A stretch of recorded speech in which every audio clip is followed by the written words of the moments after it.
జనాలని నిజాం వైపు కాకుండా జమీందారుల వైపు మళ్ళీ రకంగా ఉంటుంది. బతుకమ్మ గురించి గొప్పగా మాట్లాడుతూ మళ్ళీ అదే నోటితోటి నిజాం గురించి గొప్పగా మాట్లాడటానికి అసలు దాని గురించి మాట్లాడే అర్హత లేదు. రజాకర్ల నాయకుడు కాసిం రజ్వీ ఉన్నాడు కదా, మీరు ఏమంటారంటే ఎక్కడి నుంచైనా సరే ముస్లిం రావచ్చు, వచ్చి రజాకర్లుగా మారచ్చు. చాలా అద్భుతమైనటువంటి ఒక ఫోటో చూసుంటాం కదా, బేగంపేట విమానాశ్రయంలో పటేల్ గారు దిగంగానే తల వంచి, వీడు ఎంతో మంది తల నరికిన వీడు మన పటేల్ ముందట తల వంచాల్సి వచ్చింది. 13 నెలల పాటు ఎందుకు లేట్ అయింది మనకి స్వాతంత్రం రావడం అనేది నా ప్రశ్న. హిట్లర్ బూట్లు నాకి కుక్క అని చెప్పేసి మన నేతాజీ గురించి మాట్లాడతారు.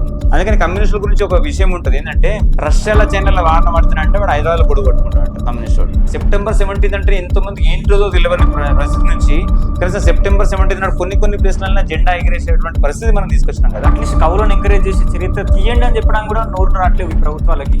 నెహ్రూ ఎప్పుడు కూడా ఈ సమస్యను హిందూ ముస్లిం సమస్య చూసింది తప్ప ఒక ప్రాంతాన్ని యొక్క అస్తిత్వం యొక్క సమస్య లెక్క ఎప్పుడు చూడలేదు. అందరికి నమస్కారం. ఈరోజు మన పాడ్కాస్ట్ గెస్ట్ ఎవరంటే యాలల ఉపేందర్ గారు. వారితో డిస్కస్ చేయబోయే టాపిక్ ఏంటంటే సెప్టెంబర్ 17 గురించి. అసలు సెప్టెంబర్ 17 ఏంటి, మనం దాని విశిష్టత తెలుసుకోవాలంటే కొంచెం రీసెర్చ్ చేసి రావాలని చెప్పేసి నేను కొంచెం తెలుసుకున్న దాని గురించి. నాకైతే అర్థం కాలేదు ఏంటంటే ఆగస్ట్ 15 రోజు చాలా గొప్పగా చేసుకుంటాం, సెప్టెంబర్ 17 ఎందుకు చేసుకోము అని. సో దాని గురించి ఈరోజు మనం ఉపేందర్ గారిని అడిగి తెలుసుకుందాం. నమస్కారం ఉపేందర్ గారు. నమస్తే, జై శ్రీరామ్. జై శ్రీరామ్ అన్న. అని ఏంటంటే నేను కొన్ని సంవత్సరాల ముందు నుండే ఈ సెప్టెంబర్ 17 అని, లేకపోతే ఈ తెలంగాణ విమోచనం అని, విలీనం అని అంటున్నారు అని వింటున్నాను నేను బేసిక్గా. సో అసలు ఏంటి సెప్టెంబర్ 17 ఏంటి, విలీనం ఏంటి, విమోచనం, ఈ గొడవ ఏంటి అసలు? గొడవ నిజంగానే గొడవ. ఆగస్టు 15 నాడు నువ్వు అన్నావు ఇంతకుముందు, ఆగస్టు 15 నాడు ఎగురుతున్న జెండా సెప్టెంబర్ 17 నాడు ఎగరట్లేదు. ఎందుకు ఎగరట్లేదు అంటే జనాలకు తెలియదు. జనాలకు అంటే నిజమైన చరిత్ర ఏం జరిగిందనే విషయాన్ని తెలుసుకునే ప్రయత్నం ఎప్పుడు చేయలేదేమో. సో దానివల్లనే దాని యొక్క విశిష్టత తెలియదు. కానీ నిజంగా 1947 ఆగస్టు 15 నాడు మనకు స్వాతంత్రం వచ్చింది కదా. సో ఈ గడ్డ, మనం నిలబడ్డ గడ్డ, ఎవరైతే తెలంగాణ బిడ్డ అని అనుకుంటారో వాళ్ళందరూ తెలుసుకోవాల్సిన విషయం ఏంటంటే, మనకు 1947 ఆగస్టు 15 నాడు స్వాతంత్రం రాలేదు. ఇంకా ఈ దేశంలో ఢిల్లీలో జాతీయ జెండా ఎగురుతుంది, కానీ ఇక్కడ బిక్కుమనుకుంటూ హిందువుల పరిస్థితి చాలా దారుణంగా ఉంది. దాదాపు 13 నెలలు పట్టింది మనకు ఈ గడ్డకు, ఈ తెలంగాణ గడ్డకు స్వాతంత్రం రావడానికి 13 నెలలు పట్టింది. 13 నెలలలో ఒక రాక్షసుడు పరిపాలించండి 13 నెలలు. ఆ రాక్షసుడి పాలన కింద ఉన్నటువంటి ఈ ప్రజల యొక్క కష్టాలు చాలా విపరీతంగా ఉండేవి. ఆ విషయం తెలుసుకుందాం. మనం ఎంత విపరీతమైన కష్టాలు పెట్టాడో అసలు వాడి చరిత్ర గురించి తెలుసుకోవాలి. ఇప్పుడు అందరూ తెలుసుకోవాలి. నేను తెలంగాణ బిడ్డను, జై తెలంగాణ అనుకునే ఎవడైనా సరే ఖచ్చితంగా వాటి నిజమైన చరిత్రను తెలుసుకోవాల్సింది. అంటే ఈ విలీనం విమోచనం మన గొడవ ఏంటి అసలు? దానికొద్దు మనం అది వాళ్ళ పొలిటికల్, ఓకేనా, వాళ్ళకు అవసరమేమో విలీనమా విమోచనం ఏదన్నా చెప్పాయి. నిజమైన చరిత్ర తెలుసుకుందాం. అది మొత్తం నిజమైన చరిత్ర తెలిసిన తర్వాత తెలుసుకుందాం, ఇది విలీనమా విమోచనమా. ఇంకా నాకు నీకు అవసరం లేదుగా ముస్లింల ఓట్లు పడడానికి, వాళ్ళకు అవసరం కానీ ముస్లింల ఓట్లు. సో ముస్లింల ఓట్లు కావాలనుకున్నాడు విలీనం అంటాడు, అవద్దనుకున్నాడు విమోచనం అంటాడు. సో కాబట్టి అటువంటిది ఏం లేదు. అంటే మీరు ఇందాక చెప్పారు 13 నెలల పాటు మనం బిక్కుమని ఉన్నామని. అప్పటి వరకు కూడా ఈ భారత ప్రభుత్వం ఏం చేయలేదు. చలో అక్కడికి దాని ముందుకు వెళ్తాం. ఫస్ట్ అసలు చరిత్ర తెలుసుకుందాం. అసలు ఏంది అసలు నిజాం అనేటోడు ఎవడు అనేసి. శ్రీమాన్ చాలా మంది పొలిటీషియన్స్ ఎందుకు లేండి వాళ్ళ పేర్లు తీసుకోవడం, కానీ వాళ్ళు వాడు ఒక పెద్ద దైవాంశ సంభూతుడు అనే లెవెల్లో మనకు నిజాం రాజు లేకపోతే అసలు హైదరాబాదే లేదు అని చెప్పేసి పెద్ద మాటలు మాట్లాడుతున్నారు. కానీ ఇన్ని పెద్ద మాటలు మాట్లాడినోడు వాడు చేసిన దరిద్రమైనటువంటి పనులు కూడా చెప్పాలి కదా. నిజంగా దరిద్రమైన పనులు లేవా అంటే చెప్పే ధైర్యం లేదు యాక్చువల్గా. ఓకే, బేసిక్గా చెప్పి ఈ నిజాం ఎవరైతే ఉన్నారో వీళ్ళు అసలు భారతీయుడే కాదు. వీళ్ళ పూర్వీకులు ఎవరైతే ఉన్నారో బోరకా అని చెప్పేసి అది పట్టణం ఉంది అనుకుంటాడు టర్కీలో. సో అక్కడ నుంచి వలస వచ్చింది వీళ్ళ యొక్క తాతలు ఎవరైతే. సో 1700 టైమ్స్లో వీళ్ళు వలస వచ్చేసి ఔరంగజేబ్ దగ్గర చిన్న సుబేదార్గానే ఏదో పని స్టార్ట్ చేసిండు. కానీ వీడు బాగా జిత్తుల మారినక్క అన్నట్టు. అంటే వీడికి ఏం చేయాలి, ఇట్లా పొలిటికల్లీ ఇస్ వెరీ యాక్యుమెన్ అంటారు కదా, చాలా నిష్ణాతుడు. సో అట్లా ఔరంగజేబ్ చనిపోగానే వాడు ఇక్కడైతే దక్కన్ ఏదైతే ఉందో అక్కడికి ఇన్ఛార్జ్ లెక్క ఉండేది. సో నేనే రాజునని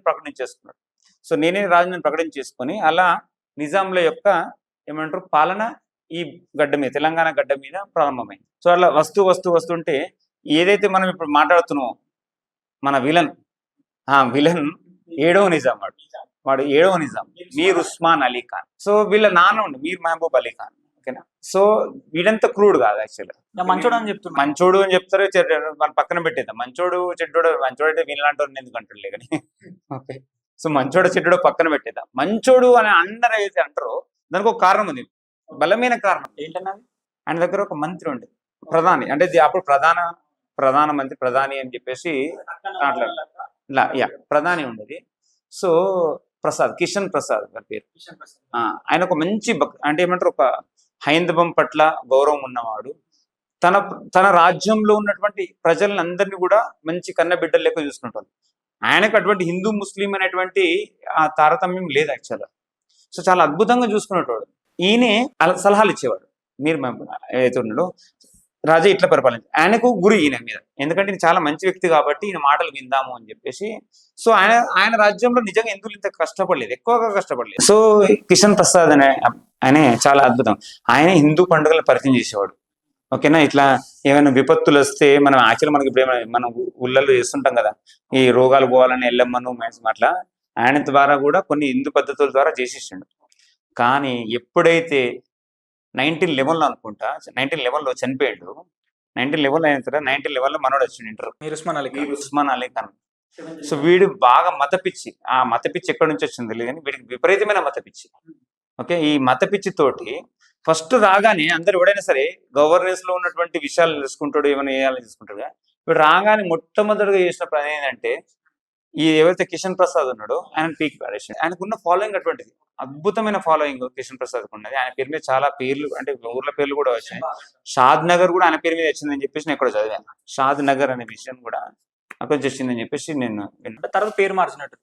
మేబీ తీసేసిండు. అంటే వీడు అంతా భరించలేడు, అవమానకరంగా, మామూలు కూడా కాదు, మామూలు ఒక ఏదో మాట అంటాడు, తూ కిషన్ కా ప్రసాద్ అయితే మై ఖుదా కా ప్రసాదం అని చెప్పేసి. అంటే నువ్వు కృష్ణుడి ప్రసాదం అయితే నేను అల్లా యొక్క ప్రసాదం, నా కింద నీకేం పనరా అని చెప్పేసి అంటే.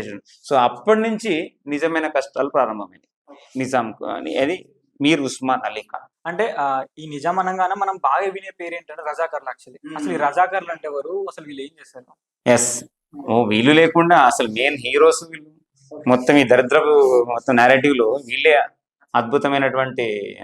సో రజాకర్లు ఇది అద్భుతం. ఏంటంటే యాక్చువల్గా 88% హిందువులు ఉండేది. సో వీడికి తెలుసు యాక్చువల్గా 88% మంది హిందువుల్ని పరిపాలించాలి. Most of the Hyderabad is control by Hindus. Control అంటే ఐ మీన్ ఎక్కువ జనాభా ఉన్నది. సో నేను గనక హిందువుల యొక్క సంఖ్య తగ్గించలేదనుకోండి, సో నాకు భవిష్యత్తులో చాలా ప్రమాదం వచ్చే అవకాశం ఉంది.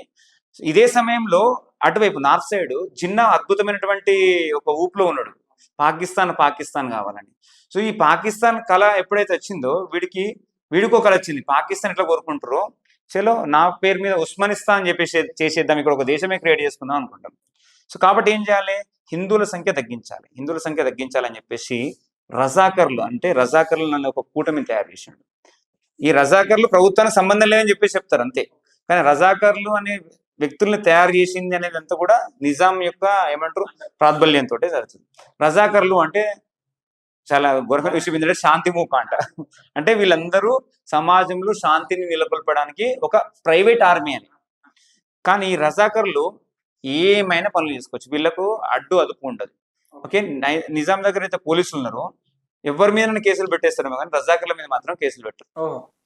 వీళ్ళకు జీతాలు ఉండయి, వీళ్ళకి ఏముండయి. మరి జీతాలు లేకుండా వాళ్ళ జీవనం ఎట్లా? మరి జీతాలు ఏముండయి. వాడు రాత్రిపూట, వీళ్ళంతా రాత్రిపూట రాక్షసులు, వీళ్ళంతా రజాకర్లు.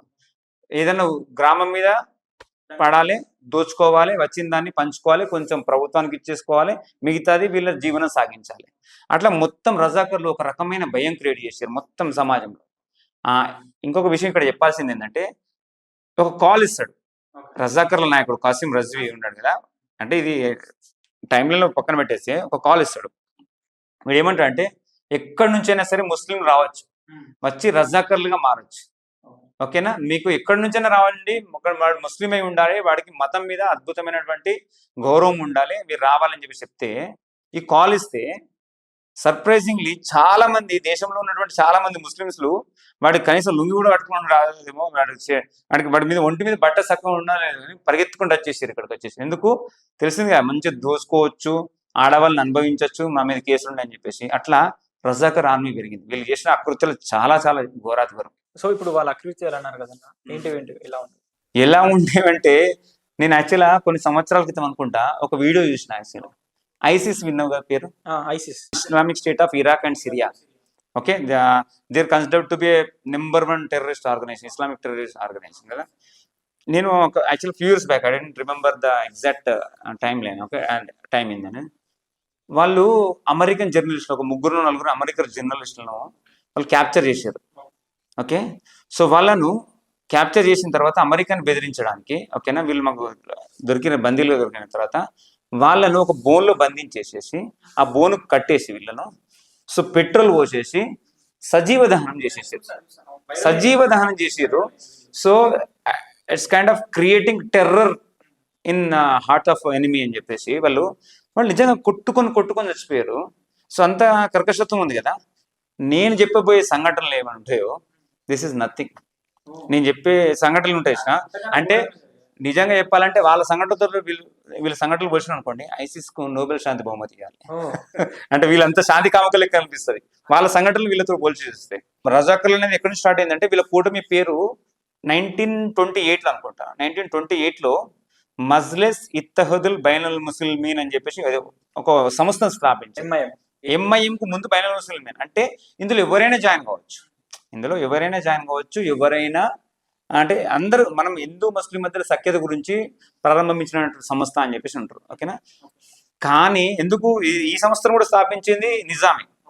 ఓకేనా, సో వాడి యొక్క లక్ష్యం తెలుసు కదా, చెప్పాను కదా, మొత్తానికి హిందూ యొక్క పాపులేషన్ తగ్గించాలి, ముస్లిం యొక్క ఎవరైనా జాయిన్ కావచ్చు, ఎవరైనా అంటే హిందూ ముస్లింతో సంబంధం లేదు అని అనుకున్నారు కదా.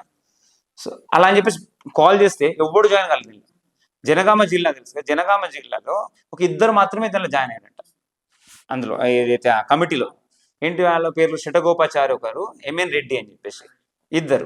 సో వీళ్ళు 2 మాత్రమే జాయిన్ అయ్యారు. కానీ వీళ్ళు కూడా అంటే సమావేశాలు జరుగుతుంటాయి, మామూలు కమిటీ సమావేశాలు జరిగినప్పుడు మీరు చాలా అకృత్యాలు చేస్తున్నారు, మీరు హిందువుల మీదనే దాడి చేస్తున్నారు అని చెప్పేసి మాట్లాడుతుంటే వీళ్ళకి ఒక స్ట్రిక్ట్ వార్నింగ్ ఇచ్చేసినట్టు, ఇంకోసారి ఇటువంటి కమిటీలో ఇటువంటి మాటలు మాట్లాడనుకో ఆ శవంగా నువ్వు వెళ్తావు అని చెప్పేసి చెప్పారంట. ఓకేనా, కొడకల్లా ఊరికి బయట వెళ్తుంటే ఒక దూరం నుంచి ఇట్లా ఒక మర్రి చెట్టు నుంచి పొగలు వెళ్తున్నాయంట.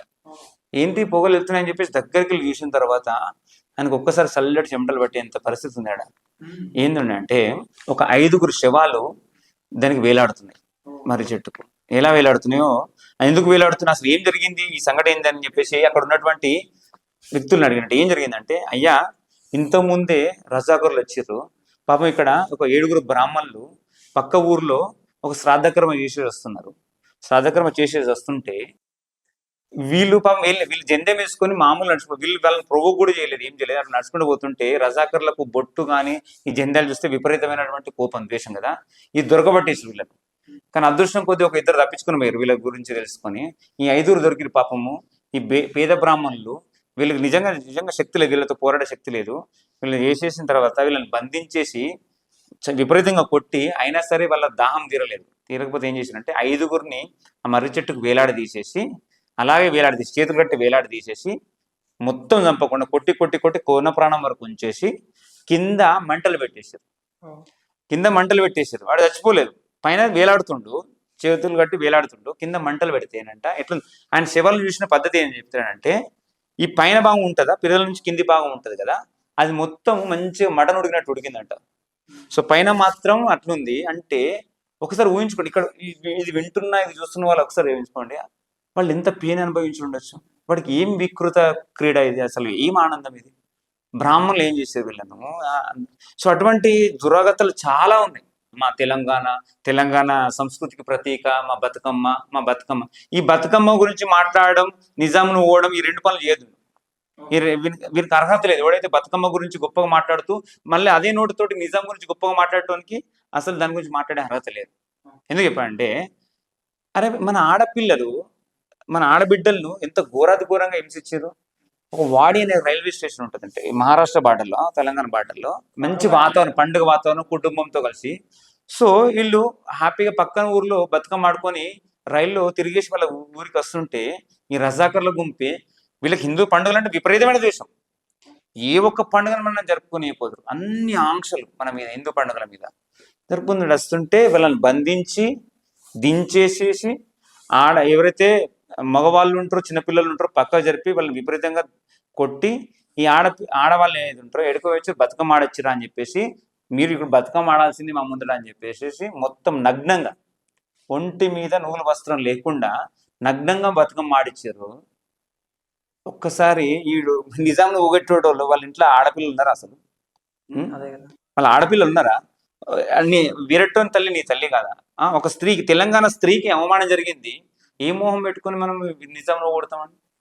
సో ఇన్ని చాలా దురాఘాతాలు ఉన్నాయి, ఇంకొక చాలా చాలా చాలా దురాఘాతాలు, ఇవన్నీ సరిపోవు అన్ని జరిగినాయి. అంటే అంత క్రూరాతిక్రూరమైనటువంటి హింసలు జరిగినాయి. రీసెంట్ గా రజాకర్ సినిమా వచ్చింది. అంటే చాలా వరకు కూడా సెప్టెంబర్ 17 రజాకర్లు అంటే కొంచెం తెలిసింది. చాలా మంది ఏమన్నారంటే అందులో మొత్తం బాగా ఎక్కువ చూపించినారు క్రూరత్వం అని చెప్పి అంటారు. అంటే మీరు చెప్తారు, నాకు ఇప్పుడు రియలిస్టిక్ గా అనిపిస్తుంది. యాక్చువల్గా ఇంకా తక్కువ చెప్పిరేమో అనిపిస్తుంది నాకు. అంటే ఎక్కువ చూపించడం అసలు అంటే మన ఊహ కూడా ఉంది వాళ్ళ క్రూరత్వం. అదే మీరు చెప్తుంటే అర్థం అవుతుంది. ఆ క్రూరత్వం ఎట్లా చెప్పాలి అసలు? కొన్నిసార్లు మాట్లాడుతుంటే ఇంత ఒక మనిషి ఇప్పుడు యాజ్ ఏ హ్యూమన్ బీయింగ్ మనం ఆలోచిస్తాం కదా, ఒక మనిషి ఇంత గలీజ్గా కూడా బిహేవ్ చేయొచ్చా అని చెప్పేసి చలో ఇంత మాట్లాడతారు. ఒక సంఘటన చెప్తా. రాక్షసుడైన రావణాసురుడు ఇటువంటి పని చేయలేదేమో. గోర్టా అని ఒక ప్రాంతం ఉంది, గోర్టా ఒక ఊరు, ఓకేనా. అంతకుముందు అమావాస్య అంట, అమావాస్య రోజు, అమావాస్య తెల్లారి, అమావాస్య తర్వాత ఉపవాసం ఉండేది, తెల్లారి మంచి పండుగ వాతావరణం ఉంది. సో ఈ గోర్టా అనే ప్రాంతం, ఈ ఊరు ఏదైతుందో రజాకర్లను బాగా ఎదుర్కొంది అన్నట్టు. అంటే వాళ్ళు ఎప్పుడు దాడులు చేసినా వీళ్ళు రెడీ ఉండేటోళ్ళు అన్నట్టు. సో అట్లేం లేదు. మన ఇప్పుడు చెప్తున్న వాళ్ళకు చాలా డిప్రెసివ్ అనిపిస్తుంది, ఏంది మనం ఇంత జరిగిన అంటే. లేదు, చాలా గ్రామాలు కూడా అద్భుతంగా పోరాడినాయి. అందుకని మీ ఊర్లలో బురుజులు చూసారా? బురుజులు వీళ్ళ గురించి పట్టిస్తుంది. ఆ బురుజుల మీద ఒకడు ఉండాలి, ఎప్పుడు కాపలా కాస్తుండాలి, గుంపు వచ్చిందంటే సైగ చేయాలి. వాళ్ళకు అద్భుతమైన ట్రీట్మెంట్ చేసారు. అందుకని చెప్తున్నా, హిందూ ఎప్పుడు కూడా అని మనకి ఓని కింద పిరికోనిగా బతికిందని కాదు. సో అద్భుతంగా పోరాడిరు. కొన్ని వందల ఇట్లా ఇన్ని దురాఘాతాలు చెప్తున్నాం కదా, ఇటువంటి రివర్స్ సంఘటనలు కూడా ఉన్నాయి. అంటే వీళ్ళని ఉరికిచ్చి కొట్టేసి వీళ్ళని కూడా అద్భుతంగా ఎదుర్కొన్న సంఘటనలు. అందులో ఒక గోట అని ఒక గ్రామం ఉంది. నేను ఒక పుస్తకంలో చదివాను దీని గురించి.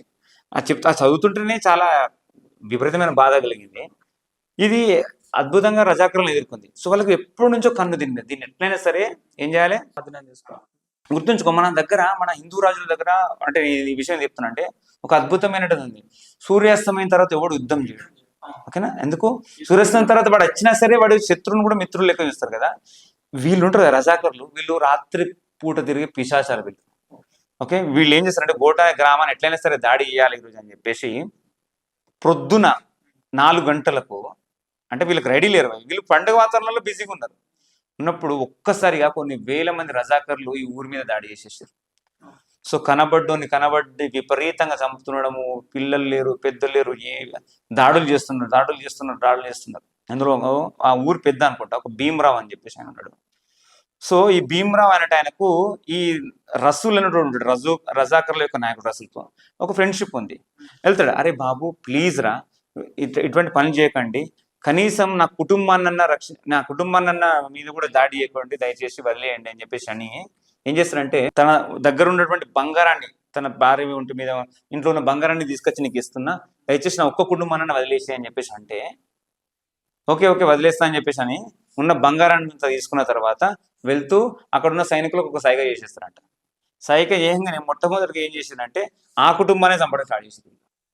ఆ కుటుంబంలో ఉన్నటువంటి అందరిని, పిల్ల చెల్లెని అందరిని చంపేసేసి ఈయన భీమరావు తల నరికేసేసారు. ఇంకొక ఇద్దరు ఉంటారు ఆ ఊరు పెద్దలు, ఓకే, నారాయణ రావు ఒక ఆయన, ఇంకో నారాయణ రావు అనే ఇంకో. సో ఈయన గాథ అయితే చాలా ఘోరాది ఘోరం. ఈ నారాయణరావు అనేట ఆయన కూడా, ఈయన కూడా ఒక ఊరి పెద్ద, ఆయన ఇంటి మీద కూడా పడతారు, ఓకేనా, చంపేస్తారు, కనబడ్డ వాళ్ళందరూ చంపేస్తారు. నారాయణరావు భార్య ఇంట్లో ఉంటుంది, ఓకే. ఆ ఇంట్లో ఉన్నప్పుడు రజాకర్ లోపలికి ఎంటర్ అయ్యి ఈ నారాయణరావు భార్య ముందటనే ఆమె తమ్ముడిని చంపేస్తారు. ఆమె కాలబట్టుకుంటుంది, దయచేసి ప్లీజ్ ఇట్లా దాడి చేయకండి అని చెప్పేసి అండి.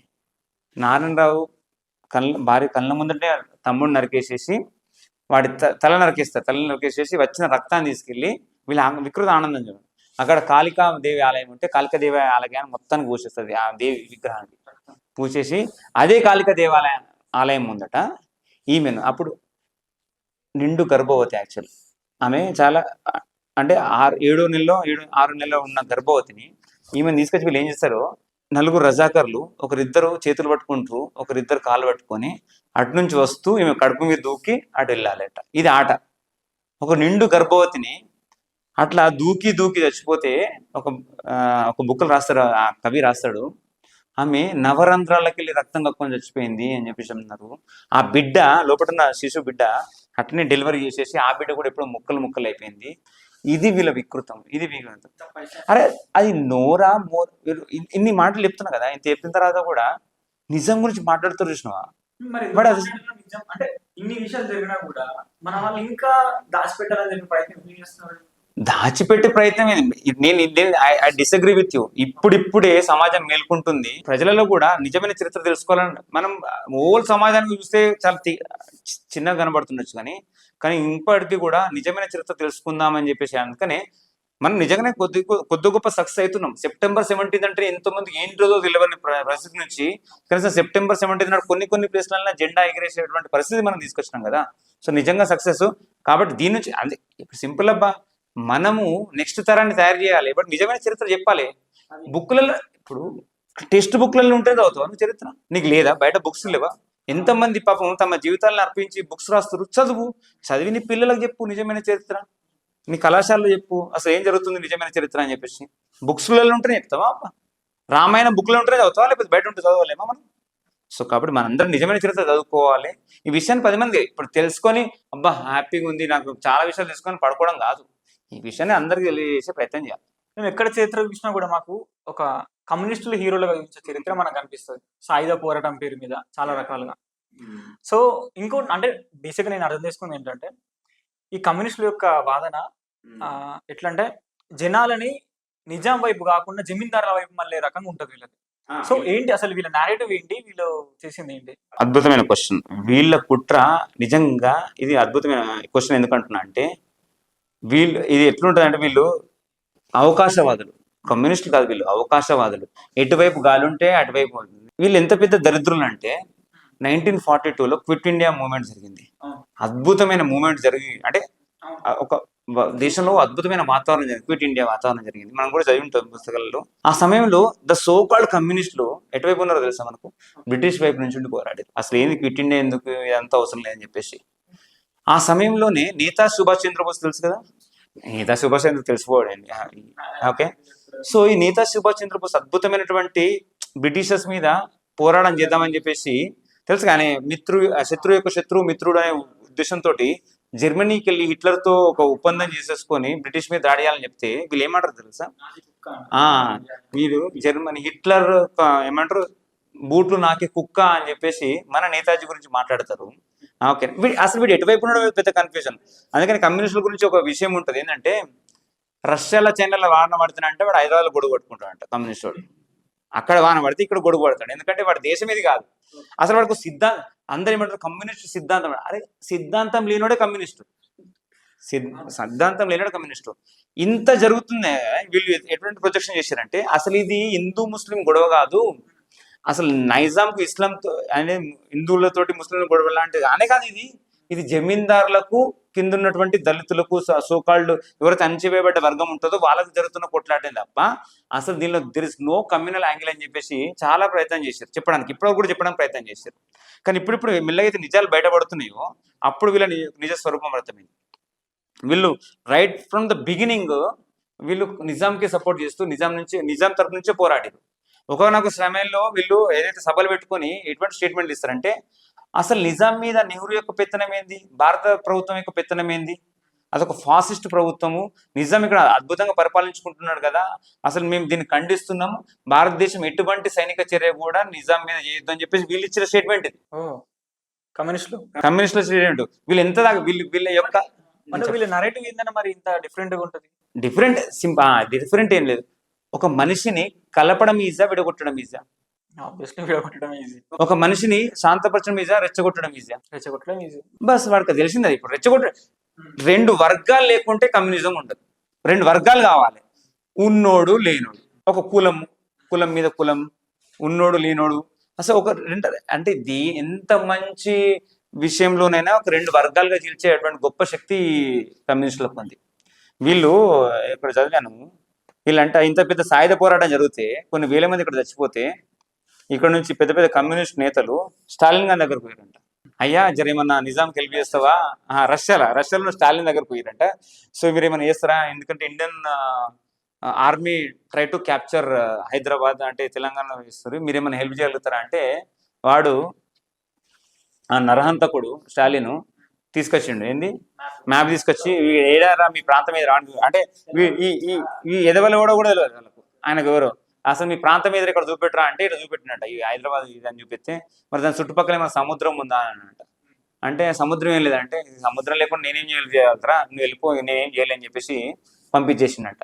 అంటే మన భారతదేశం ఇంటర్నల్ విషయం కదా ఇది, ఇంటర్నల్ విషయంలో స్టాలిన్ యొక్క సహాయం కావాల్సి వచ్చింది.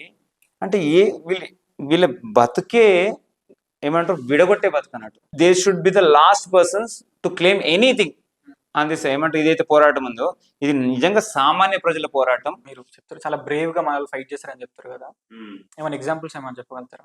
ఇది అడుగుతున్నావు కాబట్టి ఒక ఎగ్జాంపుల్ చెప్తా, ఇది మంచి అద్భుతమైన ఎగ్జాంపుల్. నీకు బైరాన్పల్లి అని చెప్పేసి నల్గొండ జిల్లా దగ్గర ఉంటుంది. వీర బైరాన్పల్లి స్టోరీ వింటుంటాం. సో ఆ స్టోరీ చిన్న షార్ట్ చెప్తారు. సో ఈ బైరాన్పల్లి అనే గ్రామం అద్భుతంగా ఎదుర్కొంది రాజాకారులను. ఎవ్వరిని కూడా లోపలికి ఎంటర్ చేసే పరిస్థితే లేదు. అద్భుతంగా ఎప్పుడు వచ్చినా సరే తన్ని ధరమేసేది అన్నట్టు. సో అట్లా చాలాసార్లు చేసేసరికి వీళ్ళకి విపరీతమైన ద్వేషం కలిగింది. ఎట్లయినా సరే ఈ గ్రామాన్ని క్లియర్ చేయాల్సిందే దీన్ని అని చెప్పేసి వాళ్ళు అద్భుతమైన ఏమంటారు చాలా ఉక్రోషంతో ఉన్నారంట. ఎందుకంటే ఇక్కడ ఒక రాజిరెడ్డి గారు, పోలీస్ పెట్రోల్ రాజిరెడ్డి అని చెప్పేసి ఉన్నది. సో వీళ్ళకు ఈయన నాయకుడు అన్నట్టు అక్కడ ఉన్నట్టు సైనిక దళం ఏదైతే ప్రైవేట్ ఆర్మీ ఉందో, సో వాళ్ళు మంచిగా 24 గంటలు దాన్ని పహారా కాస్తూ వాళ్ళ ఆడబిడ్డలను రక్షించుకుంటూ వాళ్ళ సంపదను రక్షించుకుంటూ అద్భుతంగా ఒక చిన్నపాటి దేశమే అయిపోయింది అనుకోండి. కానీ ఒక రోజు ఏమైందంటే వీళ్ళు ఈ రజాకర్లు ఇట్లా ఈ బాగా ఏమంటారు మాకు రిటాలియేషన్ ఇక్కడ బాగా జరుగుతుందని చెప్పేసి అక్కడికి ఉన్నటువంటి భువనగిరి జిల్లా కరెక్ట్, అప్పుడు భువనగిరి జిల్లా అనుకుంటా, దాని కలెక్టర్ హసీము ఎవడు ఉన్నాడు వాడు, ఓకే, వాడి దగ్గరకు పోయి చెప్తే పర్లేదు నేను పంపిస్తా అని చెప్పేసి చాలా ఘోరంగా రజాకర్లు నిజాం సైన్యం ఇద్దరు కలిసి దీని మీద అటాక్ చేశారు. యాక్చువల్ నిజాం సైన్యం యొక్క లక్ష్యం ఏముంటది, పోలీసులు లక్ష్యం ఏముంటది, ఇటువంటి గొడవలు జరపకుండా ఉండాలి కదా. ఫస్ట్ టైం ఏం కాదు, చాలాసార్లు జరిగిండొచ్చు. ఇద్దరు కలిసేసి రాత్రిపూట, ఓకే, అంటే రాత్రిపూట అందరు మంచి నిద్రలో ఉన్నప్పుడు, అందరు పడుకున్నప్పుడు ఒక్కసారిగా దాడి చేసేసారు వీళ్ళ మీద. 1000 మందికి పైగా దాడి చేశారంట. సో నిజంగా వీళ్ళు ఊహించిన పరిణామం ఇది, ఓకే. అంత ఎప్పుడూ రెడీ ఉన్నారు, కానీ రాత్రిపూట వీళ్ళు దాడి చేస్తారేమో అనేటువంటి నిజంగా మానసిక తత్వం వాళ్ళ దగ్గర లేదు అక్కడ, యాక్చువల్ అంత తయారీలో లేరు. కానీ ఒక్కసారి అయినా సరే చాలా అద్భుతమైన పోరాటం చేశారు. చివరి వరకు కూడా తమ బిడ్డలను తన ఏమంటారు ఆ స్త్రీలను కాపాడుకోవాలని చెప్పి చేశారు. కానీ వీళ్ళ ఫోర్స్ చాలా ఎక్కువైపోయేసరికి తెలుసా, రజాకర్లు అంటే ఎదుర్కొనేస్తుంది, కానీ 1000 మంది ఒకసారి మీద పడేసరికి వాళ్ళు కూడా చాలాసేపు పోరాటం చేసి చివరికి చేతులు ఎత్తేసిన తర్వాత కూడా ఎట్లయిందంటే ఊరు మొత్తం కూడా ఒక శ్మశానం దిబ్బైపోయిందంట. దిబ్బైన తర్వాత చూస్తుంటే ఊర్లో నడుస్తుంటే కుప్పలుగా శవాలు పడినాయంట. ఆ శవాల మధ్యలోకి రాస్తుంటారు, ఒక బుక్లో రాస్తుంటారు అంటే చరిత్ర. ఆ శవాల మధ్యలోకి వెళ్ళి చిన్నపిల్ల అంటే అప్పుడే పుట్టిన పిల్లల ఏడుపులు కూడా వినబడ్డాయంట. అంటే వాళ్ళను కూడా వీళ్ళు వదిలిపెట్టలేదు అని చెప్పేసి, అంటే స్త్రీలు కడుపులో వీళ్ళకి ఆ కడుపులో ఉన్న పిండంతో కూడా సంబంధం లేదు, అంత చేసి అది చేసిన తర్వాత కూడా వీళ్ళకు ఆ కోపం తగ్గకుండా ఏమిటంటే వీళ్ళకి ఆట ఆడుకున్నారు. ఏం ఆట అంటే ఒక 92 మందిని బందీ చేశారంట. బందీ చేసేసి వాళ్ళకు ఆట ఏం చేయాలి, నీ దగ్గర ఉన్న రైఫిల్ మంచిదా నా దగ్గర ఉన్న రైఫిల్ మంచిదా అని చెప్పేసి చెక్ చేయడం. ఎట్లా చెక్ చేయాలి, వరుసగా నిలబెట్టాలి, ఒక 5గురు నిలబెట్టాలి. వాడు మొదట గుండె మీద కాల్చేస్తాడు. సో నీ బుల్లెట్ ఎన్ని గుండెలు ఛేదించుకుంటూ లేదు, వాడు విన్నర్. అట్లా 92 మందిని దొరికితే 92 మందిని చంపేసారు ఆ ఆటలో. నాది 3 చంపేసిన, నా బుల్లెట్ 4 చంపేసింది, 5 చంపేసింది అని చెప్పేసి వికృత క్రీడ ఆడేసి, అంటే హిందువుల ప్రాణాలు వీడు బుల్లెట్ యొక్క పవర్ తెలుసుకోవడానికి ఉపయోగించుకున్నాడు. ఇటువంటి క్రూరమైన క్రీడలు అలా చేస్తూ వెళ్తుంటే పాపం, ఓకే, ఊరు దాటిన తర్వాత ఒక 10-15 మంది రైతులంట, వాళ్ళు పని చేసుకుంటారు వేరే గ్రామంలో, వీళ్ళు కళ్ళ కనబడ్డారు కదా, వాళ్ళని కూడా చంపేసుకుంటూ వెళ్ళిపోయారు. స్త్రీ అంటే వాడికి ఒక మానవత్వం అటువంటిది ఏమి లేదు. రజాకర్లు ఒక ఏమంటారు రాక్షస క్రీడ ఈ గడ్డ మీద. అటువంటి సంఘటనలు చాలా. కానీ ఎదుర్కొన్న వీరులు కూడా చాలా మంది ఉన్నారు. అయ్యో, వేల మంది వీరులు. ఆర్య సమాజ్ కూడా అద్భుతమైన వర్క్ చేసేసింది. ఓకేనా, ఎవరెవరైతే అన్ని ఇక్కడ ఒక విషయం చెప్పాలి నీకు. వీడు నిజాం అంటే రెండు పద్ధతులను అవలంబించాడు. ఒకటేమో రజాకర్ల గ్రూప్ను పెట్టుకున్నాడు, ఇంకోటి నీకు చెప్పడం మర్చిపోయాను, ఇది చాలా ఇంట్రెస్టింగ్ ఉంటుంది. వీడు సిద్దికి అని చెప్పేసి ఒకడు ఉన్నాడు. ఓకే, అంజుమాన్ దీన్దార్ అని చెప్పేసి ఒక సంస్థను స్థాపించాడు. ఈ సంస్థ చూడండి, ఫస్ట్ సంస్థ స్టార్ట్ కావడం ఏంది, అందరినీ కలుపుకోపోవాలంట. సో నిజాం అనేటోడు ఉంటాడు కదా, వాడు చాలా తెలివిమంతుడు అని చెప్పుకోవాలి. ఎందుకంటే మీకు అందరికి తెలుసు రజాకర్లని పాట చాలా మంది వింటున్నారు కదా. సో వాడు రెండు రకాల వేస్ వెతుక్కున్నాడు. యాక్చువల్లీ వాడి యొక్క ఏమంటారు రాజ్యం స్థాపించాడు. ఒకటేమో భయపెట్టాలి, హిందువుల్ని భయపెట్టేసేసి తన రాజ్యాన్ని విస్తరించుకోవాలి. రెండోది హిందువులకు బేసిక్ గానే ఏమంటారు భక్తి ఎక్కువ, అవతారాలు నమ్ముతారు, మనకు దశావతారాలు అని చెప్పేసి, అవును కదా. So why don't be try అని చెప్పేసి భక్తి రూపంలో కూడా వీళ్ళని లొంగ తీసుకుందామని చెప్పేసి ఒక సిద్దికి అనేటోడు ఉండేటోడు. ఓకే, దీన్దార్ అంజుమాన్ అని చెప్పేసి ఒక సంస్థను స్థాపించాడు. ఇది ఏంటంటే దీని లక్ష్యం ఏంటంటే వీళ్ళు స్పిరిచువాలిటీని స్ప్రెడ్ చేయాలి. సిద్దికి స్పిరిచువాలిటీ అంటే చాలా ఆడుకుంది, సిద్దికి ఏంది స్పిరిచువాలిటీ ఏంటని. ఓకే, సో వీళ్ళు ఏం చేయాలంటే ఊరూరు వెళ్తాడు. వీడు వెళ్ళేసేసి ఏం చెప్తారంటే, అప్పుడు నేను చెప్పాను కదా నిజాం రాజ్యము not only restricted to Telangana, కర్ణాటకలో కొంత ప్రాంతము, మహారాష్ట్రలో కొంత ప్రాంతం కూడా ఉంది కదా. వీడు మరాఠవాడ కర్ణాటకలో వీడు ఏం చెప్తాడంటే అక్కడికి వెళ్ళేసి నేను చిన్న బసవేశ్వరుని అవతారం అని చెప్తాడు. సిద్దికి అంటాడు చిన్న బసవేశ్వరుని అవతారం అంట. అండ్ ఎవరు మన నిజాం వాడు కూడా విష్ణు యొక్క అవతారము. సో మిమ్మల్ని అందరిని కాపాడడానికి వచ్చిండు. విన్నా ఇప్పటికి చాలా మంది చెప్తుంటారు బుక్స్ లో నిజాం దేవుడు, నిజాం దేవుడు. మేబీ ఇక్కడ ఉన్న పొలిటీషియన్ అందుకనే దేవుడు అనిపించండి. ఓకే, సో అట్లా చేసేసి మెల్లిమెల్లిగా హిందువుల్ని వీళ్ళు ఫోల్డ్ తీసుకొచ్చేసి వాళ్ళని లోపల తీసుకొచ్చి, అంటే నిజాం అంటే ఒక దైవాంశ సంభూతుడు. సో ఆయన రాజ్యమే కోరుకోవాలి. ఇక్కడున్న హిందువు కూడా, ఇక్కడున్న ఎవడైనా సరే నిజాం రాజ్యాన్ని కోరుకోవాలని చెప్పేసి ఉద్దేశంతో మెల్లిగా ఈ విధంగా కూడా మత మార్పులు చేసే ప్రయత్నము నిజాం ట్రై చేసిండు. సో ఇట్లా రెండు రకాల పద్ధతిని అవలంబించిండు. కానీ జాగరూకులైన కొంత హిందువులు ఉంటారు కదా, వీడి యొక్క అర్థమైపోయింది వీడు చేసే పనులు ఏమంటారు ఇదంతా ఏదో ఎటో వెళ్ళిపోతుంది అని చెప్పేసి వాడు పెద్ద సక్సెస్ కూడా కాలేదు. కొంచెం ప్రయత్నం చేసిండు, వాడి ప్రయత్నాలు వాడు చేసిండు, కానీ సక్సెస్ కాలేకపోయాడు. అది సో ఇది ఇట్లా నిజం ఈ విధంగా కూడా ఆపరేట్ చేసేవాడు. ఓకేనా, సరే. కానీ నాకు ఒక మెయిన్ క్వశ్చన్ ఏంటంటే, నిజాం ఉన్న టైంలో ఈ నాన్ హిందూస్ కొంతమంది ఉంటారు వేరే మతాల వాళ్ళు, వాళ్ళ యొక్క స్టాండ్ ఎట్లా ఉంటుండే? నాన్ హిందూస్ అంటే రజాకర్లకు సపోర్ట్ ఉన్న వాళ్ళ గురించే మాట్లాడాలి మనం యాక్చువల్గా. అయితే ఎలా ఉండేది అనేది ఎంత పెద్ద విషయం అవసరం లేదు, ఒక చిన్న సంఘటన చెప్తే ఎలా ఉండేది అనేది అద్భుతం. ఇది దీంతో అర్థమవుతుంది. సంఘటన ఏంటంటే హనుమకొండలో వరంగల్ అనుకుంటా. ఓకే, నారాయణ రెడ్డి అని చెప్పేసి ఒక వ్యక్తి ఉండే, ఆయన డాక్టర్. ఓకే, సో ఆయన మంచి డాక్టరు, మంచి అస్తవాసి ఉన్న డాక్టరు. హిందూ ముస్లిం మత భేదాలు ఏం లేకుండా అందరినీ కూడా అంటే ఒక వైద్యుడి దగ్గరకు వచ్చిన పేషెంట్ రోగి లెక్కనే చూసుకున్నాడు తప్ప వాడు మతంతో లేదు.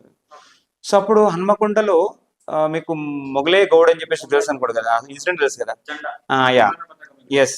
దాని తర్వాత ఇన్సిడెంట్ జరిగి చాలా సెన్సిటివ్ గా మారిపోయింది వరంగల్ మొత్తం. సో అప్పుడు ఈయన ఏం చేస్తాడు అంటే ప్రతిరోజు సాయంత్రం అంతా అల్లర్లలో కూడా ఈయన ఏం చేస్తాడు తెలుసా, ఆయన క్లినిక్ వెళ్ళేటోడు. పాపం ఎవరన్నా వ్యాధిగ్రస్తులు వస్తారు అని చెప్పేసి వాళ్ళ హిందూ ముస్లింతో సంబంధం లేదు, వాళ్ళకు ట్రీట్మెంట్ చేసేటోడు వచ్చేటోడు. కానీ లోపల ఎక్కడో ఒక చిన్న భయం కూడా ఉండేది. అందుకని వెళ్ళేటప్పుడు ఏం చేసేటోడు అంటే ఇంటికి అడ్డంగా తన గేటుకి అడ్డంగా రాళ్ళు పెట్టుకుని ఎవరు దాడి చేయకుండా తన కుటుంబ సభ్యులను కాపాడాలి. అంటే అంత సెన్సిటివ్ టైంలో కూడా ఆయన వెళ్ళేసి వ్యాధిగ్రస్తులకు వైద్యం ఇచ్చేటోడు. కానీ నారాయణ రెడ్డి పేరుతో ప్రాబ్లం కదా, మతంతో ప్రాబ్లం కదా. అక్కడ ఉన్నటువంటి ఎవరైతే అంటే అంతకుముందు వాళ్ళ ఫ్రెండ్ చెప్తారంట, ఇన్సిడెంట్ రాశాడు అసలు ఏం జరిగింది అనేది. ఏం చెప్తాడు, అరే బాబు నువ్వు ఇట్లా చాలా రిస్క్ తీసుకుంటున్నావు, నువ్వు ఇంత సెన్సిటివ్ టైంలో నువ్వు బయటకు వెళ్ళి వైద్యం చేయడం తప్పు, నువ్వు కొంచెం జాగ్రత్తగా ఉండు అని చెప్పేసి చెప్పినప్పుడు, అరే పిచ్చోడు వారా నువ్వేం మాట్లాడుతున్నావు, నాకు వచ్చే పేషెంట్లు హిందువులు ఉంటారు ముస్లిమ్స్ ఉంటారు, నన్ను కూడా ఏం చేస్తాను, నేను వైద్యం రా, నన్ను అందరూ మంచిగా హ్యాపీగా ట్రీట్ చేస్తారు, నాకు ఒక మంచి గౌరవం ఉంది ఇక్కడ అని అన్నారంట. సో అని చెప్పేసి ఆయనకు ఒక కాన్ఫిడెన్స్ ఉండేది. కానీ ఒకరోజు సాయంత్రము ట్రీట్మెంట్ చేసేసి ఇంటికి వచ్చిన తర్వాత ఎవరైతే ఈయన ట్రీట్మెంట్ చేసారో పేషెంట్లు ఉన్నారు నాన్ హిందూస్ ఎవరైతే ఉన్నారో వాళ్ళే ఈయన మీద దాడి చేసేసి నరికేసి చంపేశారు. ఇది హిందూ ముస్లిం గొడవ జరుగుతున్నది అనే ఉద్దేశంతో అలా చేసేసి ఆయన చంపేశారు. ఎవరు ఈయన దగ్గర వైద్యం తీసుకున్న వాళ్ళు కూడా. సో అంటే మతం ముఖ్యం అంతే, నీకు ఓడి వైద్యం చేసిండు ఏందనే విషయం పక్కన పెట్టాలి. ఓకేనా, అంటే ఆ గౌరవం కానీ అటువంటిది ఏమీ లేదు. వాళ్ళు చాలా క్లారిటీగా ఉన్నారు. ఓకేనా, మనకు ఏం కావాలనే విషయంలో వాళ్ళు చాలా క్లారిటీగా ఉన్నారు. సో ఇటువంటి సంఘటనలు చాలా, అంటే వెన్నుపోటు పొడిచినటువంటి సంఘటనలు కూడా చాలా ఉన్నాయి. అంటే నేను విన్నది ఏంటన్నా షోయిబుల్లా ఖాన్ అనే పేరుని బాగా విన్నా. అంటే ముస్లిం ఆయన కూడా. మరి ఆయన కూడా చంపేశారు కదా నిజాం వాళ్ళు. మరి దాన్ని ఎట్లా చూడాలి? ఇప్పుడు అంటే నువ్వు ఒక శాంపుల్ తీసుకున్నావు అనుకో, ఓకేనా, 1000లో 1,00,000లో ఒకడు బెటర్ ఉన్నాడు అనుకోండి, ఏం చేద్దాం? ఏమవుతుంది వాడి వల్ల? ఏమవుతుంది? 1,00,000లో ఒకడు మంచోడు ఉన్నాడు, ఏం చేద్దాం? ఇప్పుడు ఈ అందుకని ఈ ఫస్ట్ ఈ మనస్తత్వం నుంచి బయటకు రావాలి. ఈ పేర్లు చెప్పేసుకుని ఎన్ని రోజులు పబ్బం గడుపుతారు? ఆయనకు క్లారిటీ ఉంది, ఆయన ఏషియంట్ చెప్పాడు. కానీ ఒక్కటే ఇంత 1,00,000 మందిలో 10 లక్షల మందిలో 1 కోటి మందిలో ఒకరిని తీసేసుకొని వాడి మొత్తం ప్రతినిధి కాదు కదా. నువ్వు శోభేల్ ఖాన్ అని చెప్పేసి అంటున్నావు కదా, ఎంతమంది ఓన్ చేసుకుంటారు ఆ కమ్యూనిటీ వాళ్ళు? ఆయన ఓన్ చేసుకుంటారు. అరే మా ఓడు పాపం ధర్మం గురించి పోరాడిన అంటాడా? వీడు కూడా కాఫీరే, ఎందుకంటే మన నిజాం రాజుకు వ్యతిరేకంగా పోరాడిండు అని చెప్పేసి అంటారు. కాబట్టి ఈ ఎక్సెప్షనల్ కేసెస్ ను మనము జనరలైజ్ చేయదు. ఫస్ట్ ఆఫ్ ఆల్ గుర్తుంచుకోండి. అయ్యప్ప స్వాములకు ప్రసాదం వండి పెట్టిర్రు, ఇది చేసి మనం ఎక్స్ట్రా చేస్తుంటారు చాలా. ఓకేనా, అవన్నీ పక్కన పెట్టారు. ఫస్ట్ ఒక్కడో ఇద్దరు చేయంగానే మొత్తం జనరలైజ్ చేయడం తప్పది. ఇంకోటి ఏంటంటే నేను విన్నది ఏంటంటే, నేను కొంచెం రీసెర్చ్ చేశాను దీనిపైన. నాకు తెలిసింది ఏంటంటే, బాగా హిందువుల పండుగలు జరపకుండా, లేకపోతే హిందువుల పైన ఎక్కువ ఆంక్షలు పెట్టడం, ఇట్లా చాలా చేస్తున్నారని చెప్పి చూసాను. అప్పుడు ఎందుకు, ఇప్పుడు తెలియదా నీకు? ఇప్పుడు ఆంక్షలు లేవా? సో హిందూ, అసలు ఫస్ట్ ఆఫ్ ఆల్ హిందూ అనే మాటనే వాడికి విద్వేషం. ఓకేనా, హిందూ అంటే మాటనే విద్వేషం అన్నాడు. హిందూ పండుగలు సెలబ్రేట్ చేస్తాడు, హిందూ పండుగలు చెప్పాను కదా. వాళ్ళ నాన్న కొద్ది గొప్ప బెటర్, క్రిస్తు నిజాం అన్నాడు, వాడు కొద్ది గొప్ప బెటరు. వీడు చాలా దారుణం. అన్నింటి మీద ఎక్కడ హిందూ పండుగ జరిగి నలుగురు హిందువులు నవ్వుకుంటున్నారంటే వీడికి అసలే ఏమంటారు, ఒళ్ళు మీద తేలు పాకిన అంటారు కదా, అట్లా. సో ఇప్పుడు మనం చూస్తున్నటువంటి గణేష్ ప్రొసెషన్ అవుతుంది అనుకోండి, రాళ్ళు పడుతుంటాయి కదా, ఈ మానస పుత్రులు అక్కడ వాళ్ళోళ్ళే. సో వీళ్ళ రాజులు మంచిగా వరంగల్ అయితే ఒకసారి 1939లో అనుకుంటా, ఓకే, మంచి గణేష్ ఉత్సవం చేద్దామని చెప్పేసి పర్మిషన్ కూడా తెచ్చుకున్నారు హిందువులు. అంత పర్మిషన్ తీసుకుని, అయ్యో రామా, ఇది హిందూ దేశం అనుకుంటున్నా అంటే ఓకే, హిందువులు సెకండ్ గ్రేడ్ సిటిజన్స్ ఎప్పటి నుంచో ఏమో. సో అట్లా 1939లో పర్మిషన్ తెచ్చుకొని, ఓకే, మేము మా ఇంపార్టెంట్ పండుగ అని చెప్పేసి వెళ్తున్నప్పుడు కూడా వాళ్ళ ప్రార్థనా మందిరాలు ఉంటాయి కదా, సో మంచిగా నింపుకోవాలి, కర్రలు రాళ్ళు దాడులతో అట్లా దాడి చేసేస్తే, ఫస్ట్ ఆ దాడి చేసినందుకు విపరీతమైన కోపంతో హిందువులు కూడా రిటాలియేషన్ చేశారు. దీన్ని తట్టుకోలేకుండా మళ్ళీ same story, same old story. Nizam సైన్యం రావాలి, లేదా నిజాం పోలీసులు రావాలి, ఎవరికి వత్తాసు పలకాలి? రజాకర్లకు, ఎవరైతే గుండాలు ఉంటారో వాళ్ళకి వత్తాసు పలకాలి, అట్లా. సో ఈ రిటాలియేషన్ చేశారని చెప్పేసి వీళ్ళ మీద కేసులు పెట్టడం స్టార్ట్ చేశారు. ఎవడైతే ప్రోవోక్ చేసిండో వాడి మీద పక్కన పెట్టేసేసి వేస్తే, అప్పుడు కూడా 144 సెక్షన్ పెట్టేసి కనీసం ఒక వారం రోజుల పాటు కర్ఫ్యూ విధించేసినటువంటి సెన్సిటివ్ పరిస్థితి. ఏదైనా సరే అంతే. హిందువుల పండుగలను మనమే ఫస్ట్ లో మాట్లాడుకున్నాం కదా, బతుకమ్మ. అసలు తెలంగాణ అంటేనే బతుకమ్మ లేకుండా తెలంగాణ ఊహించలేవు. అలాంటి బతుకమ్మ పండుగ నాడు అంతకన్నా ప్రపంచంలో ఇంతకన్నా ఘోరమైన అవమానం జరిగి ఉంటుందా? సో కాబట్టి దే ఆర్ వెరీ క్లియర్, హిందువుల పండుగలు జరగద్దు, అసలు వాళ్ళ సంస్కృతి సంప్రదాయాలు ఇక్కడ నిలవద్దు. అండ్ ఇంకోటి ఏంటంటే, చదువుకునేటప్పుడు కూడా వీళ్ళు పైజామాలు వేసుకొని పోవాలి, ఈ కైండ్ ఆఫ్ టోపీ పెట్టుకొని పోవాలి, లేకపోతే వాళ్ళ హిందువులు అయితే ఒక్కోసారి వాళ్ళ పైజాంలోకి తొండలేయడము, ఇట్లా చాలా సందర్భాలు జరిగినట్టు నేను కూడా చూసా. చాలా అడ్వాన్స్ సంగతి. అయ్యో, ఎవ్వడికి జంధ్యం కనబడద్దు, నుదుటిన బొట్టు కనబడద్దు. చెప్పాను కదా, హిందూ యొక్క ఆచారాల వివరాలు అంటే డైలీ లైఫ్ లో ఉండేటువంటి విషయాలు కూడా వాడికి కనబడదు. అవి కూడా ప్రొవోక్ చేస్తాయి. దాని వల్ల కూడా దాడులు జరిగినాయి, చాలా జరిగినాయి. పైజామా గురించి పక్కన పైజామాల గురించి పక్కన పెట్టు. ఇది నేను ఇంతకుముందు చెప్పాను కదా, 88% మంది హిందువులు ఉన్నారు కదా. హిందువులు ఏ భాష మాట్లాడతారు? తెలుగు మాట్లాడతారు, అవునా? సో ఈ తెలుగు మాట్లాడే భాష, అసలు తెలుగుని తీసేసిండు. ఫస్ట్ ఆఫ్ ఆల్ తెలుగు ఎవరు చదవద్దు, ఓకేనా. భాష మీద దాడి జరిగింది, విపరీతమైన దాడి జరిగింది భాష మీద. దావకాన పోయినావా బిడ్డ? జర పైలం జల్దీ. మనం మాట్లాడుతుంటారు మన ముసలు ఎక్కడి నుంచి మాట్లాడుతుంది వీళ్ళంతా. ఎందుకంటే వాడు అందుకనే 1928లో అనుకుంటారు, 1928లో ఉస్మానియా, మన పేరు మీద ఉస్మానియా విశ్వవిద్యాలయం ఓపెన్ చేసిండు. అందులో ఒకటే ఒక లాంగ్వేజ్, ఎవడైనా సరే చదవాల్సింది, వాడు హిందూ కావచ్చు, ముస్లిం కావచ్చు, ఎవడైనా కావచ్చు, ఎక్కడి నుంచి రావచ్చు, వాడు చదవాల్సింది ఉర్దూలోనే చదవాలి. సో అందుకనే చూడండి, తెలంగాణ భాష మిక్స్డ్ ఉంటుంది చాలా. దావకాన, పైలం, ఏమంటారు, జర కార్వాయి, ఇవన్నీ ఏవైతే ఉంటాయో అరుదు ఇప్పుడు తగ్గుతుందేమో కానీ సో చాలా ఇంపాక్ట్ ఉండేది ఉర్దూ. ఎందుకంటే ఎవ్వరు ఎంత పెద్దోళ్ళైనా సరే ఉర్దూలోనే చదువుకోవాలి. సో ఓన్లీ సంస్కృతి సంప్రదాయాల మీదనే కాదు, నీ కట్టుబొట్టు మీదనే కాదు, భాష మీద కూడా విపరీతమైన దాడి జరిగింది. నేను అడిగిన క్వశ్చన్ ఇంకా మీరు ఆన్సర్ ఇవ్వలేదు. ఫస్ట్ అడిగిన క్వశ్చన్ కి అదే 13 నెలల పాటు ఎందుకు లేట్ అయింది మనకి స్వాతంత్రం రావడం అనేది నా ప్రశ్న. దానికి ఏం చెప్తారు? 13 నెలలు పాపం నెహ్రూ పడుకున్నాడు. నెహ్రూ నిద్రని ఎందుకు డిస్టర్బ్ చేస్తున్నాడు? 13 నెలల పాటు చిన్న అంటే విషయం చెప్తా. తెలంగాణ నుంచి చాలా మంది ప్రముఖులు లెటర్లు రాశారు. అయ్యా పరిస్థితి చాలా ఘోరం ఉంది ఇక్కడ, వీడు నిజాం అనేటోడు రాజు కాదు, ఒక పెద్ద బోజు, మాకు పట్టిన బోజు, తెలంగాణకు పట్టిన బోజు, చాలా ఘోరాధిగా చేస్తున్నాని చెప్పేసి తెలంగాణ నుంచి చాలా లెటర్లు వెళ్ళినాయి. ఓకే, తర్వాత దీని చుట్టుపక్కల తమిళనాడు నుంచి కూడా, తమిళనాడులో ఉన్నటువంటి ప్రముఖులు కూడా, పెద్ద వ్యక్తులు కూడా వాళ్ళు రాశారు లెటర్ నెహ్రూకు. అయ్యా పరిస్థితి చాలా నిజంగా చాలా దారుణంగా ఉంది ఇక్కడ, మీరు తొందరగా సైనిక చర్య తీసుకురావాలి, ఇక్కడ దీని మీదకి తీసుకురావాలి, సైనికులు పంపించాల్సింది, దీన్ని విలీనం చేయాల్సింది అని చెప్పేసి అని చేస్తే, ఎందుకంటే నెహ్రూ ఎప్పుడు కూడా ఈ సమస్యను హిందూ ముస్లిం సమస్య చూసింది తప్ప ఒక ప్రాంతాన్ని యొక్క అస్తిత్వం యొక్క సమస్య లెక్క ఎప్పుడు చూడలేదు. స్వయాన ఇక్కడ నుంచి కొందరు కాంగ్రెస్ సభ్యులు 1948 ఏప్రిల్లో అనుకుంటా, ఏప్రిల్లో వాళ్ళు వెళ్తే అయ్యా మా పరిస్థితి ఇట్లా స్వయాన ఇక్కడ ఉన్నాడు, ఎవడో పక్కనోడు కాదు, వెళ్తే కనీసం వాళ్ళ మాటలు కూడా వినడానికి కూడా ఈయన సముఖత చూపెట్టలేదంట. ఏం మాట్లాడతారు, నేను ఏమైనా మాట్లాడిన అనుకోండి, ఏమైనా స్టేట్మెంట్ ఇచ్చిందనుకో, ఇది అగెనిస్ట్ ద ముస్లిం అయిపోతుంది అని చెప్పేసి ఒక భయం.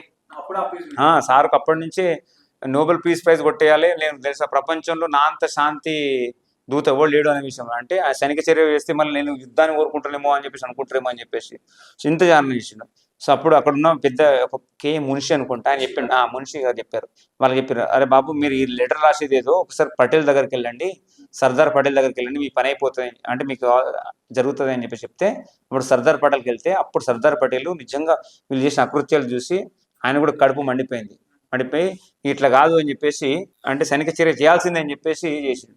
వాళ్ళకి అస్యూరెన్స్ ఇచ్చిండు వచ్చిన వీళ్ళకు, బాబు మీరేం బాధపడకుండా ఒక 20-25 డేస్ నాకు టైం ఇవ్వండి, నేను వస్తా, నేను దీని సంగతి చూస్తా అని చెప్పి చెప్పిండు. సో దాని తర్వాత కూడా నేను ఇక్కడ విన్నా, యాక్చువల్గా బుక్లో చదివిన అనుకుంటా, సర్దార్ పటేల్ వెళ్ళి అడిగిండట, ఇట్లా ఇది పరిస్థితి చాలా దారుణంగా ఉంది, నెహ్రూ దగ్గరికి వెళ్ళి తెలంగాణలో ప్రజల యొక్క జీవనం మీద చాలా ఎఫెక్ట్ జరుగుతుంది, మనం ఎట్లయినా సైనిక చర్య అంటే, నేను దానికి సముఖత చూపలేదు, అయినా సరే ప్రెషర్ క్రియేట్ చేసిండు. ఇంత ప్రెషర్ క్రియేట్ చేసిందంటే చివరికి నెహ్రూకి ఏమైందంటే, మీ యొక్క అనుమతి కావాలని చెప్పేసి సర్దార్ పటేల్ తన లెటర్ను పంపిస్తే, ఆయన కనీసం ఆ లెటర్ని చూడకుండా మీరు ఇష్టమైన చేసుకొని పోనీ అని చెప్పేసి సంతకం పెట్టేసి, ఇట్లా దాన్ని చూడకుండా కూడా సంతకం పెట్టేసి పంపించినట్టు. సో అట్లా అప్పుడు సైనిక చర్య స్టార్ట్ చేసింది. ఇక్కడ ఇంపార్టెంట్ ఇన్సిడెంట్ అంటే, ఇంత జరుగుతున్నప్పుడు కూడా వీళ్ళు కాసిం రజ్వీ విన్నావు కదా, కాసిం రజ్వీ రజాకర్లా, వీడు ఇక అర్థమైపోయింది ఎట్లయినా సర్దార్ పటేల్ దగ్గరికి వెళ్ళింది, సో ఇది చాలా మా పరిస్థితి రేపు మాపు ఉన్నట్టుంది, లోపల మాత్రం విపరీతమైన భయం, బయటకు మాత్రం ఎవడస్తుడో రాని చూసుకుందాం, ఏంది అనుకుంటారు, మాది ఒక పెద్ద సైన్యం, మా మీద కనుక దాడి జరిగితే ప్రపంచంలో ముస్లిం దేశాలన్నీ కూడా కదిలేసేస్తాయి అని చెప్పేసి అని అంటారు.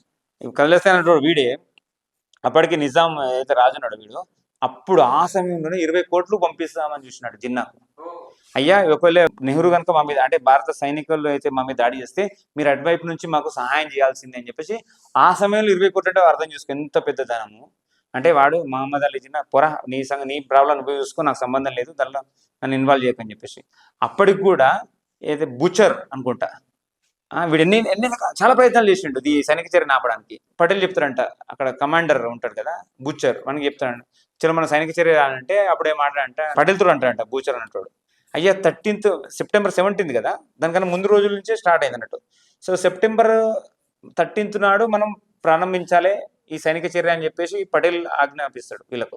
అంటే అప్పుడు బూచర్ అంటాడంట, మరి వాడికి ఈ కనెక్షన్స్ ఎట్లనో తెలియదు. 13th అనేది ఉంది చూసారా, 13th అనేది it's not a good number according to European calendar ప్రకారం, దేని కూడా వచ్చి 13 నెంబర్, కాబట్టి మనం 13 నుంచి కాదు ఇంకో 2 రోజులు ఆగుదామని చెప్పేసి, అంటే ఆ 2 రోజుల్లో వీడు ఇక్కడికి పారిపోవడమో ఏదో ప్రయత్నాలు చేస్తున్నాడు మీర్ ఉస్మాన్ అలీ ఖాన్.